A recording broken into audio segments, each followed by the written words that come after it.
And what's up, ladies and gentlemen? We're back. It's Monday. So here we are. Here we are. Hello, black man. Hello, black man. So I'm checking in with you all today. Getting ready for tonight's episode. I'm excited. I'm excited. Uh, every episode has been phenomenal. Every single episode. Tonight, my sister is on. Hello, brother. Hello, black man. Got my sister on tonight, man. It's gonna be wonderful, man. Listen, siblings are one of those things where everybody feels like you should know your sibling. You should know your sibling better than you should better than you should know yourself sometimes. Uh, but living in the same household, there are going to be ups and downs. If you live in the same household or not, just continue to learn who your sibling is, what they've done, what they've worked on, and from that whole deal, continue to.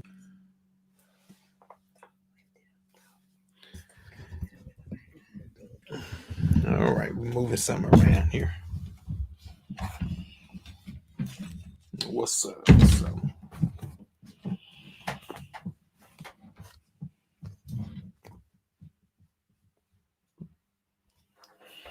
And you continue to learn who you are, can learn who they are, and there's some things that they need to learn about you. You grow, you evolve, you become different people. And my sister Jackie stays a few hours away, so that's all we have is phone communication. But she grew up in the military. I grew up in college, and it's very easily you can lose some of that day to day. I know what you got going on stuff. You kind of lose that, and so here we are with with opportunity to come back and learn, come back and revisit, so that you don't get too old to learn to learn more about your loved ones, your sibling. You don't get too old for that. That doesn't happen. It just is an opportunity, man. So I thank you all for coming on. Thank you all for sharing the live. We'll get started here in about 3 minutes with the actual podcast. It's everything that we do is based on transparency and communication in our community. I think our community has so many avenues that we are reluctant to go down just based on past generations.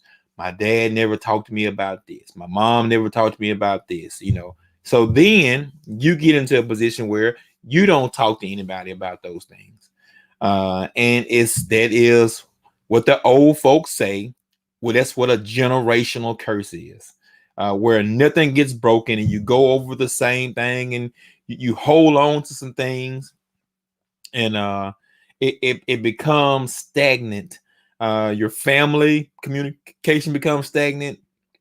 Your personal communication becomes stagnant. What's up, Q? What's up, Moni? Doug, what's happening? And it becomes a stagnant situation. And then you get into your older years, and your parents and your parents say the same thing. That's just who I am. That's what you say. That's this. They understand me. That's how I am. Well, no, we're not going to accept it. You don't have to accept it. You don't have to accept the non-communication. You don't have to accept the lack of understanding, even if it's your parent. Even if it's your parent, and your child shouldn't accept it from you. They shouldn't accept the lack of communication, lack of understanding when they ask you something. What's going on, Holloways? How y'all doing? They should not be okay with it, because we have to break this down to the family unit, and find out, what's going on, leaving those legacies and those opportunities. We continue to push each other.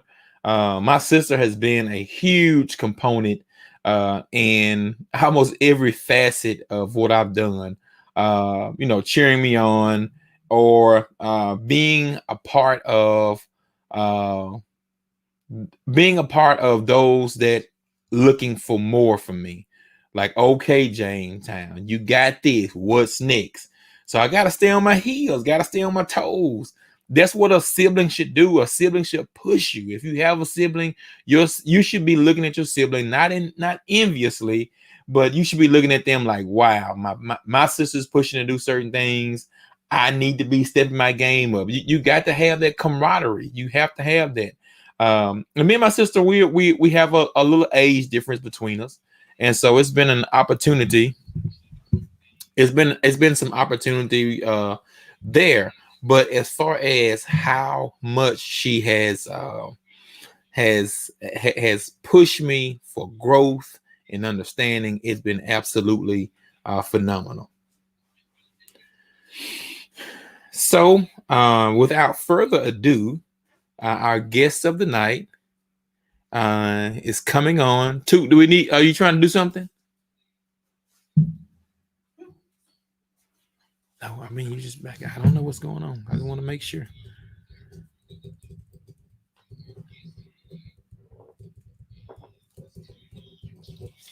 Okay. So, I'm gonna bring her on, and let's see here. I got something. Hold on one second.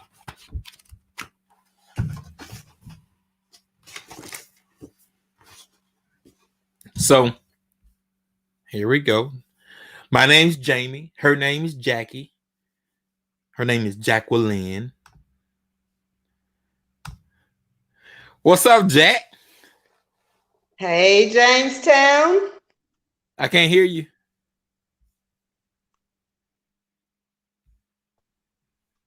Can you hear me now? Nope. Is that better? Let's see. I promise I checked my mic. Let's see. Can you all hear Jackie? Hello? Hello, Jackie. We can hear her. Okay, let's see. So I can't hear her. They can hear you. They can hear you. I can't hear you. Hear and see me. Let me see what we got going on here. Okay. Wow. Let's see. Audio. Hold on. Wait a minute. I got it. Hold on, Jackie. Okay. Hold on. I got it. Jack-a-lack. I'm here. There it is. I got you covered.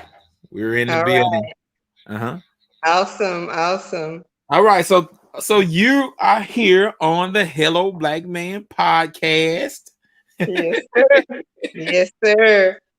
Oh, thank you so much. So listen, so tonight we'll be covering the Hello Black Woman and a couple questions. And what's so great about this is we've been brother and sister since I've been alive. You were here before me, but we've been brother and sister since I've been alive. And so tonight I'm going to learn more about you. As much as we talk, as much as interaction we've had, I still get an opportunity at 42 years old to learn more about my sister. And that's what makes this whole transparency and communication thing so awesome to me. Just learning things as we go, as we grow older and things of that nature. So I'm going to read something short here inside the Hello Black Woman on the dedication page. And it's to my mother, my sisters, and to my daughters, but this part is specifically to you inside this. So everybody that gets the Hello Black Woman, when you see the name Jacqueline Jenkins McGrew, that's who this is for inside of here. So as I was doing the journal itself, I thought about who you were to me, and just this was just so fitting. It says, when I think of you and how much you mean to me, I often get overwhelmed. Life has pulled us and dragged us in so many ways that I have not always been able to be there for you. I want you to know and understand that there is nothing I wouldn't do for you. I am so grateful to be your brother.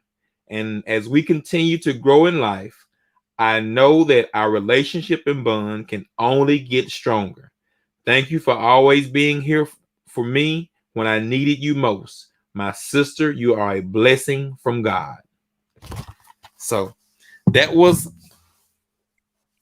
Jamie, that is beautiful. That is beautiful. And in my journal, you also wrote me a note. yes. And I have to say, you keep me on my toes. I have to share this story before we even get started. Okay.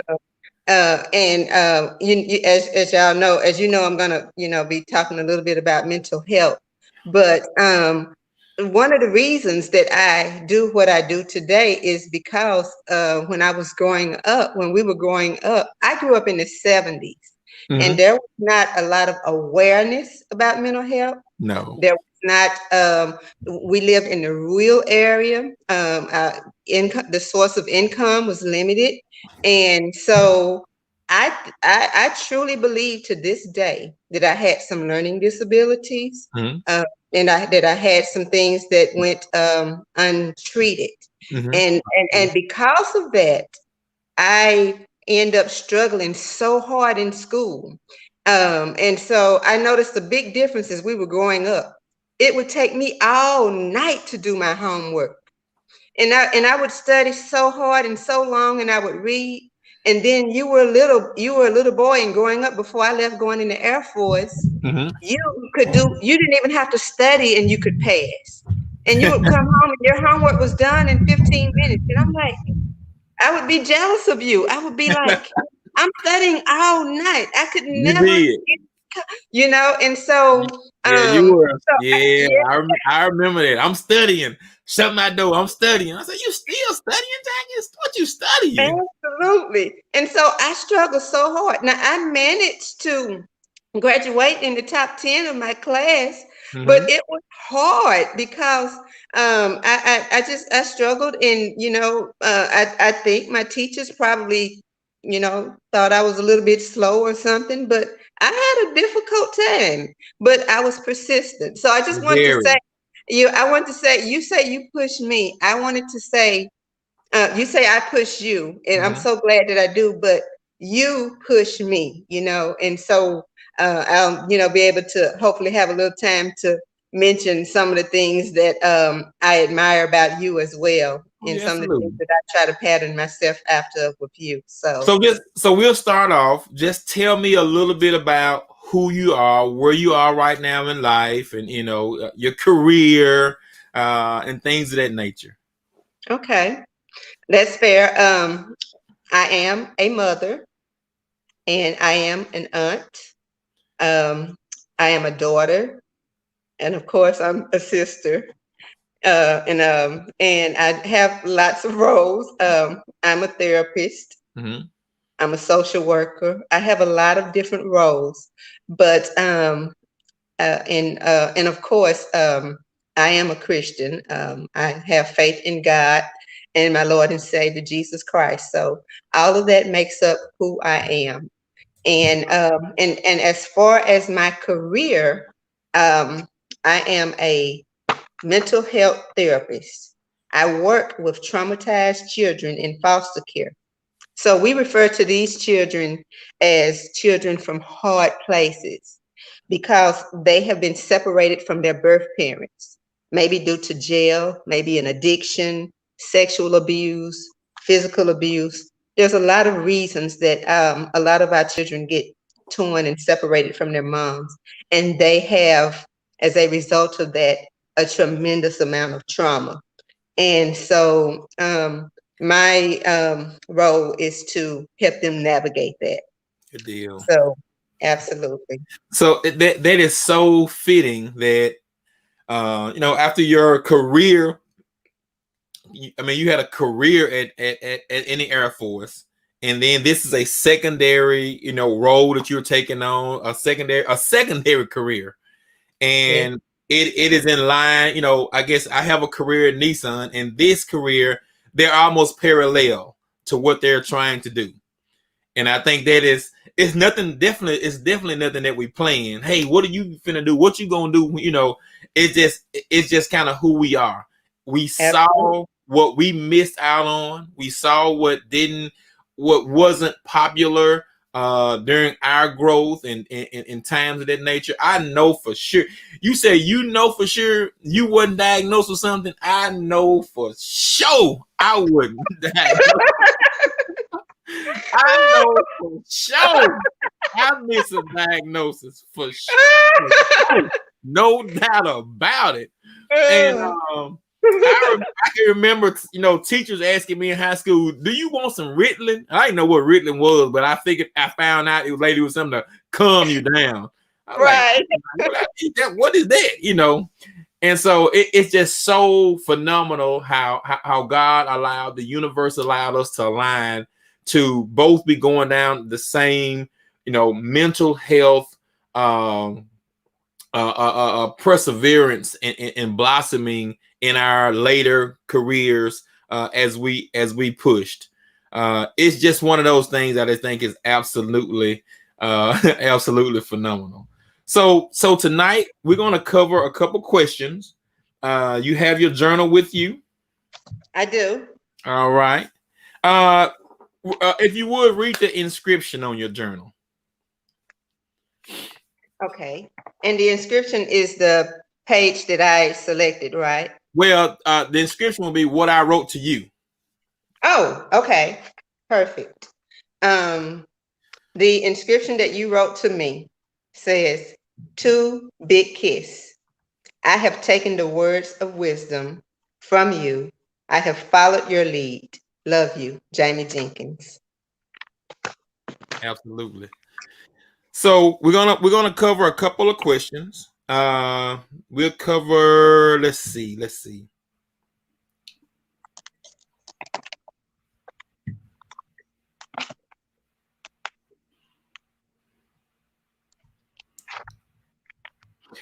So let's cover this question. It says, "Hello, Black woman.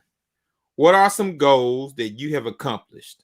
Talk about goals you wish to accomplish and write a plan as to how you will accomplish them." So show the audience your actual journal. This is my journal. "Hello, Black Woman" Wow. by Jamie Jenkins. And the hand on this cover is my mom, is our mother's hand. It is. Yes, and our little niece's hand on top of hers. So show them how full. Now see that is absolutely phenomenal. That's what I want to see. Like people need to understand, like, all this was inside you the whole time. All these words were inside the whole time. And now you get an opportunity. You got an opportunity to write them down without any confusion. So tell us about that question, about your goals and what that led you to do. Okay, I'm going to walk down the trajectory of my life. Okay. And basically, I've always been a goal-driven person. Mm-hmm. And I've been committed to being productive and to being a productive and contributing member of society. So I identified my first goal when Mama got us a set of encyclopedias. Funk and Wax. You were not interested in those encyclopedias, but I was. Every week she would bring home another one, and I would just be so excited. I felt about those encyclopedias like Landon and Alana feels about a new iPhone. And I would take those encyclopedias and I would run in my room and close my door and I would read. I remember. But anyway, so I opened that encyclopedia up and I noticed a woman in a picture in the Air Force service dress uniform. So that was the beginning of it, of my desire to go in the Air Force. So I too got a chance to wear that Air Force service dress uniform upon graduating basic training. So that was my goal. In high school, I saw that picture. I would read about the United States Air Force and look at that picture and dream about that picture. for a long time. And so I took the ASVAB and joined the Air Force, graduated basic training, and stuck it out for 20 years. Well, actually 21 years and 9 days. No, 21 years, 9 months and 10 days. And so anyway, so that was my goal, was to stick it out. So after I had got out of the Air Force, I was a surgical technician in the Air Force. So I was a medic. And so the Air Force chose the career field for me. They told me I could be either two things. When I got out of basic training, they told me I could be a cop, a security police force member, or I could be a surgical technician. And they tried to make me a cop, and I started crying in the training assistant's office. You said, and no. I am so scared of guns. Please don't make me do this. And then the next thing, the TI yelled at me, "Are you scared of blood?" I was like, "Nope. If I'm not going to be a cop, I'm not scared of blood." So I was a medic. And so that was the job that the Air Force had told me that I had to be for 20 years. Well, I didn't have to be it, but I stuck in there. Yeah. And so it still worked out that I was able to get back to where I believed that God would have for me to be. And so when I got out, I became a social worker. So the way that it came about that I wanted to be a social worker was when I got back from Iraq, from my 6-month tour in Iraq. I went and I talked to a PTSD counselor, and the counselor sat there across from the desk, and I was like, "Oh my gosh, this is what I want to do." And she helped, she just helped talk me through some things. It wasn't anything major. Therapists don't tell people things major. We tell people little things that help them get their lives back on track. And so that was what I realized, that I wanted to be a social worker. So when I retired in 2009, I enrolled in grad school in the Masters of Social Work program at University of Alabama. And so in May of 2012, that was when I graduated with my master's degree. And that was the same year that my son graduated high school. And so I didn't immediately get into being a counselor. It took me about 5 years. I worked in CPS. I worked in CPS for a year, Child Protective Services, and then I worked with the VA for 4 years. And so I got a lot of experience, but I just decided that I just wasn't at the place where I needed to be. So I took a year off from work and figured things out, and just started back. You took a mental health break. I really did. I took a mental health break, and when I went back, I contacted this. When I started looking for jobs, I contacted this nonprofit agency, and I was really their mission really resonated with me, and I thought it was something that I would be good at. And so I began to get my additional credentials to do therapy. And so that is where I am now. So those were 3 major goals that that I have had in my, I've had a lot of little goals in between there, but those were just the 3 major goals that I have, took steps to make happen. Awesome. And so my future goal would be to further that even more, and get my clinical license. And I think at some point when I do that, I think you and I will really be able to, get some things done in the community, because I will be in a position to have my own practice, my own private practice. Amazing, girl. Absolutely phenomenal. I'm gonna tell you a few things. When you went to the Air Force, it seemed like to me, and I know it's been a long time ago, but literally it seemed like you graduated on a Friday, and the next day we were shipping you out. Like, I'll never forget that. Like, I was like, tomorrow? Like, she leaving tomorrow? Like, yeah, we got to take her up there to, where was it? Somewhere in Texas. Well, yeah, first I went to the MEP Center. Y'all took me to the MEP Center in Jackson. And then, and when I graduated, basic training, you came to Wichita Falls, Texas. Wichita Falls. That's where it was. Yeah. Right. Yep. Man, And man, we and that we place was 60,000 hours away. I said, man, where is we it was going? almost in Oklahoma. We were right on Yeah. the Oklahoma line. So absolutely. So yeah, I graduated June the 3rd, 1988, and July 26th, I was in San Antonio, Texas for basic training. So I'm gonna tell you something else, Jackie, that I don't know if it resonates with you, but as you were going through your Air Force career, your mother was going through a divorce, and at that point, it was a lot going on, an abusive relationship, and I came to stay with you. So I was like your first child from a hard place. Like I had never realized that. Like I was the first child, what I had seen, what I was going through, at home. And here I am, your first case.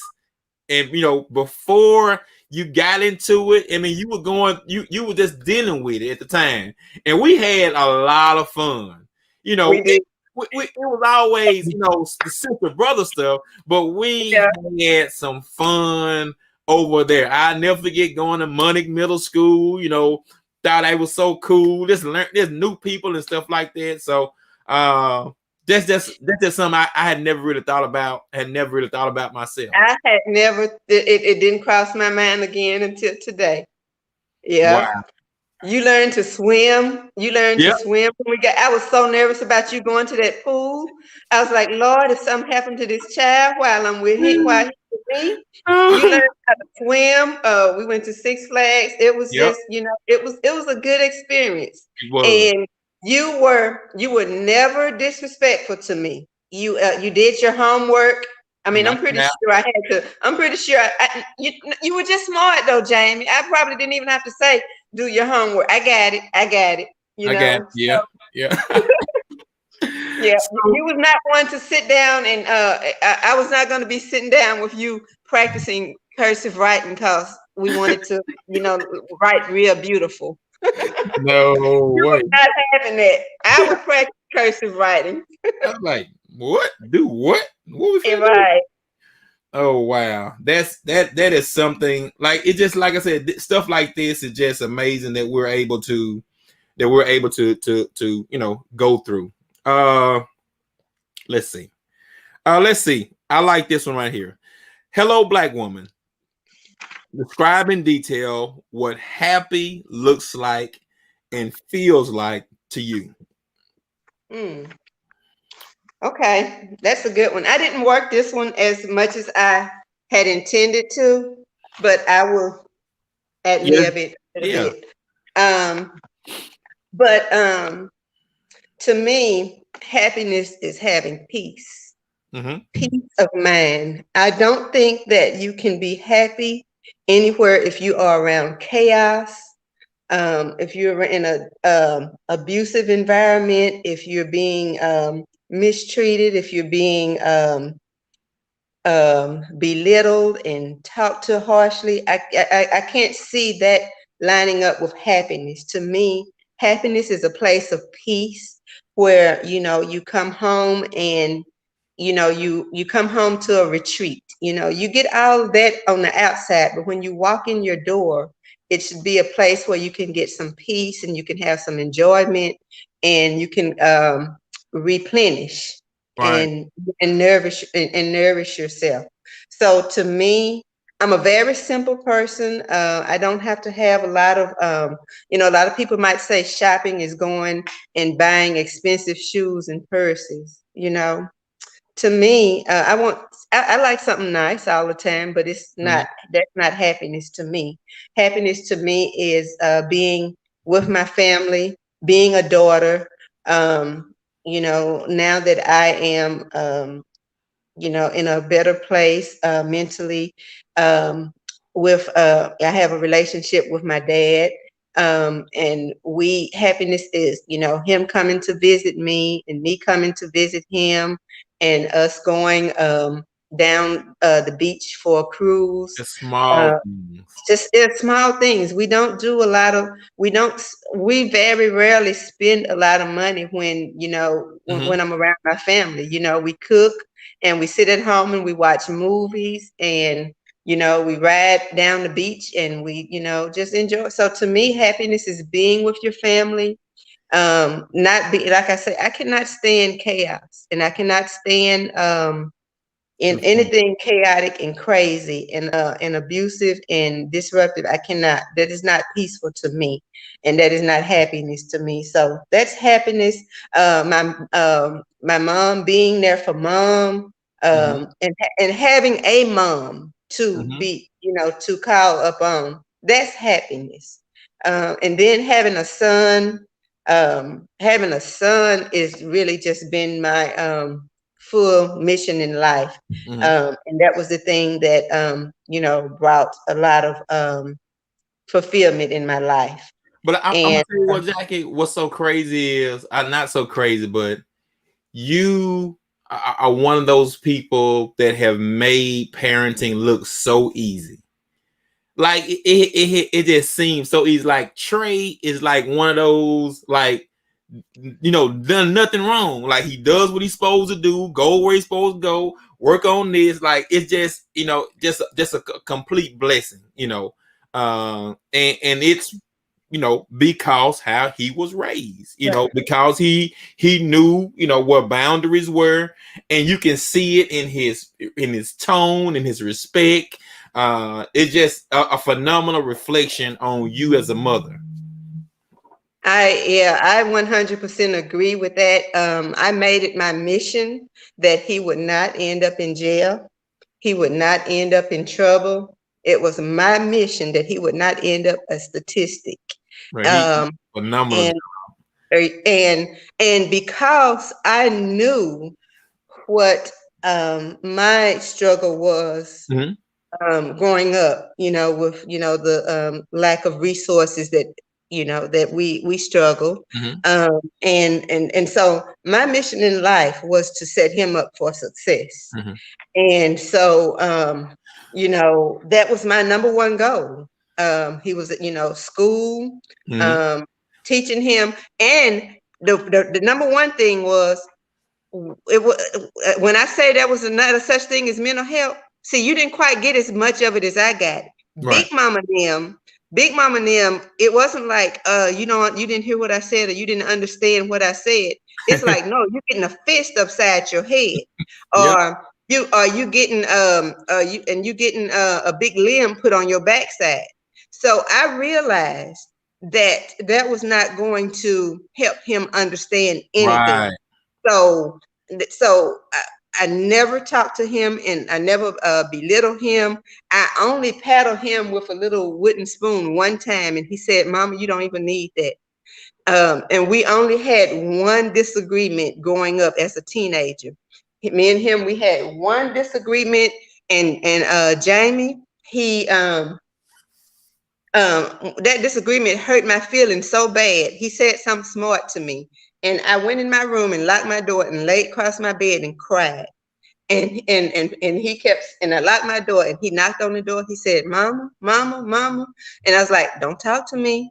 I was like, "I will be out in about 30 minutes." And I came out in 30 minutes. We talked, we fixed it, and we never had anything like that again. That is So great, I man. think talking and explaining does far more Yes. than beating a child and being that example for them. Yep. Yeah. Yeah. Absolutely. Let's see, Jackie. We're going to give a short little break here, and Okay. we'll be right back. Okay. All right.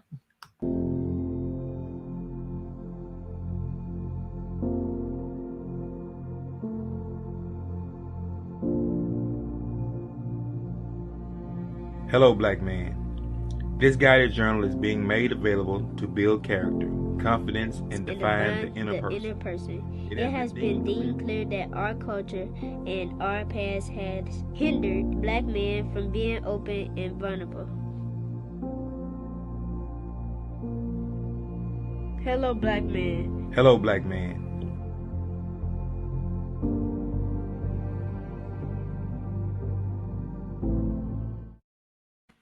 All right, we're back. We're back. We're back.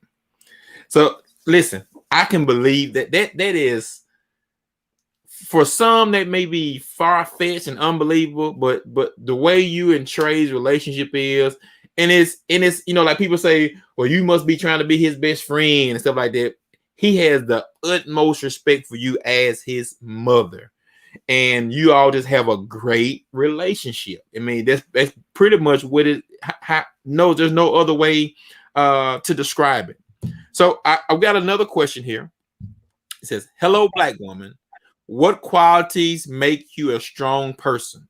What traits of your character do you feel need improvement?"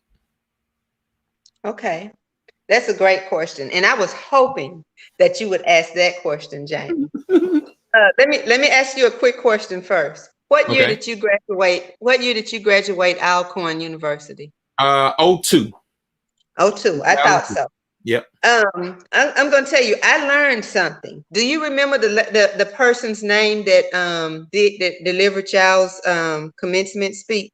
No, I don't. I'll have to look it up. I will have to look it up. Well, anyway, I don't remember my I don't remember my college commencement, but I remember my high school commencement. Like I can literally hear it word for word. Wow. Well, I remember your college commencement. We all went and we sit down in the auditorium, and that was like one of the few times that I've been to Alcorn, and I really enjoyed it. But the lady that gave the speech, she said, "You will win if you don't quit." And Jamie, that has resonated in my spirit. And I wrote it down on some things. And every once in a while, I will go back through a journal or something, and I will find it that you will win if you don't quit. So the reason that I wanted to say that was the question asked about what qualities make you a strong person. So I'm going to say persistence. I refuse to quit, and I refuse to sit in mediocrity. So that persistence, I'll give you an example of persistence. It's like I have to get to the top of my game. It's like it's like there's when I get there, for example, when I got the degree, I was like, okay, well, I'm not going to practice any type of counseling if I don't get my licensure, and if I don't get this, and if I don't get that. I didn't just stop at the degree. Oh, I got a master's degree. I was like, well, what am I going to do with it? So I had to climb up a little bit higher. And so and Trey can attest to this. I don't know if he's making any comments, but in 2008 I deployed to Iraq, and I had gotten some I had some severe cramping and stomach pain while I was there. I was under a lot of stress, and Trey was like, "Mama, you need to tell your commanders to send you home. You don't need to try to keep working. You don't need to stay over there like that." And I told him one thing. I said, "Trey, I have to complete the mission." I was like, I cannot leave without completing the mission. And so he was like in the 9th grade at the time, or 10th grade or 11th grade, and he was like, forget the mission. I guess he was like, don't worry about the mission. You are the mission. He was like, you are the mission, but I would not. And I got my medal. For and I have like a whole rack of medals from where I was in the service, and I have my medal. So I did not want to, to not be able to finish it. It's just something about finishing. Yeah. So and then the other thing, the other qualities, traits that I value is integrity. Being who you say you are when nobody is looking, doing the right thing when nobody is looking. So I'm going to tell you, when I started doing this job that I'm doing, my boss said, and I don't want to go over the time. My boss said, why do you she was like, why do you take the time to be so thorough in your documentation? She's like, I don't even do that. And I was like, because I have to, because it matters to me that I take these children on, that I don't miss anything that I'm supposed to do with these children. And so our organization got accredited. And so she was like, well, we know whose documentations we're presenting. So my documentation got presented time and time again, and we've passed with flying colors. Oh yeah, I bet. But you can't, I have gotten some, before I started this job, I have gotten so many notes from other therapists, and the note said nothing. I saw the child and asked the child how they were doing in their new home, and they replied they were fine. And that's it. It's like, what did you do to help this child? What module, what component are you on in therapy? What are you doing? So I can't, so that's just, I just feel like, you excellence. Yeah. I'm not going to say a cuss word, but in the military, you don't have nothing. Yeah. Yeah. Yeah. So I don't believe in half stepping. How about that? I don't believe in half stepping. I'm going to step, or I'm going to step, or I'm not going to step at all. Yeah, that's great. I can assure you that people, beyond, your place of business, they are saying, hey, I got an example for you. If you want something documented, this how it should be. This how it should go. They're gonna say, look at Jacqueline McGrew stuff. Look, when you come back, it need to look like this. Like this, let me know you're doing what you're supposed to do. So the documentation is absolutely phenomenal. So I got one more question for you, and then you can give your parting shots. What legacy do you want to leave behind? That is an excellent question, and I hope I don't cry. I want to be known, Jamie, as a source of hope, a source of strength, a source of empowerment for all these children, especially the children from hard places. That's my goal. These children, I am an advocate for child mental health, child safety, child well-being, child welfare. I am an all-around advocate. And a child has to be set up for success.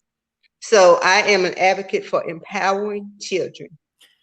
Don't forget when you tell this story that I was your first child, that I was your first hard place child. Oh, and let me say this. I'm telling you, Landon, I am a boy mom. Yes. And I am a boy mama. I have difficulty with girls, and my clients that are boys, it's a piece of cake. But us girls, I have to get down in there and dig deep with these girls. But I'm a boy mom, so yep, starting with you, and then my Landon and my Trey. I love girls, but I'm just not as good with mentoring and being that I just have a stronger connection with boys. I would try, or I would give it all I got for the girls, but I am a boy mom. Oh wow. So Jackie, I thank you. I appreciate you. I love you. A phenomenal segment here today. A lot of people, a lot of comments. They're proud of you and everything you're doing and your accomplishments. And so we here at Hello Black Man, me as your brother, thank you for coming on. Thank you for being a part. And if you have anything, do you have anything else you want to say? No, I am just thrilled to be able for you to give me a platform to speak about mental health. I am proud of you. I'm proud of all the things that you do in the community. And so you say you're catching up to me. I'm going to catch up with you. I'm proud of you as well. We're going to work together. Thank you, baby. Thank you, Big Kiss. All right. Love you. Bye-bye. So a phenomenal episode here tonight. My sister, and this what's so crazy is That's something that, you know, her and her career and me and mine, how we're kind of parallel going down this avenue of mental improvement in our community. And I had never realized that, you know, when, you know, my mom was going through a divorce, I came to stay with my sister. I came to stay with Jackie. So I was her first. I'm gonna take that. I'm gonna take it. I'm gonna take it. I'm gonna take being her first. I was her first patient before she even knew it. And that's how God manifests this thing. That's how God introduces these nuggets. She saw that I was in a place that wasn't fit, that was not conducive to my learning, and said she opened her house up to me and said, "Hey, come on, you know, with me, little brother, stay, get yourself together." You know, her mom gets herself together, and it has, I guess, been paramount to, you know, my understanding of how powerful this mental health thing can be. So guys, listen, I hope you all tuned in. I had a phenomenal time. My sister is an amazing person. When I say driven, when I say she's a driven person to get things done, when her mind is set on it, she is on it. She is on it. So listen, thanks guys for tuning in tonight. Hope you all learned something. We're all about transparency and communication here at the Hello Black Man podcast. Next week, we'll be dropping some nuggets for our next guest in a couple days. But listen, this has been phenomenal. Like, share, tag this podcast, get it out. Hopefully someone somewhere learns something. And listen, we'll have our information here out, hopefully to help someone. That's what we're here to do. Y'all have a good night.